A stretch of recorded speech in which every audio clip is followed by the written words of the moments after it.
তো ভেরিফিকেশন সম্পর্কিত নোটিশটা আসার পর সবাই একটা বিষয় নিয়ে চিন্তিত ছিল যে ইন্টারভিউ আর ভেরিফিকেশন কি একই দিনে হবে। তো নোটিশটা দেখে প্রথমে আমিও ভেবেছিলাম হয়তো তাই হবে, কিন্তু পরবর্তীতে বিভিন্ন নিউজ পেপার মিডিয়াতে আমাদের বিভিন্নজন বলছে যে না, ইন্টারভিউ আলাদা হবে, ভেরিফিকেশন আগে হবে। ঠিক আছে, এটাই মনে হয় হবে, আমারও তাই মনে হচ্ছে এখন, যেহেতু মিডিয়াতে বলছে তো এটাই। কিন্তু নোটিশটা এমন করে দেওয়া খুব মুশকিল বোঝা। তো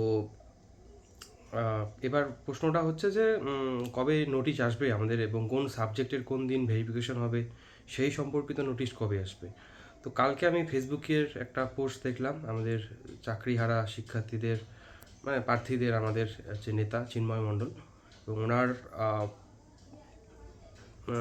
ফেসবুকে পোস্টটা দেখে যা মনে হলো, উনি বলছেন যে কালকে বুধবার থেকে নাকি মানে নোটিশ প্রকাশ হবে যে কোন সাবজেক্টের কবে কাউন্সিলিং এবং কবে 9-10-এর ভেরিফিকেশন শুরু হবে।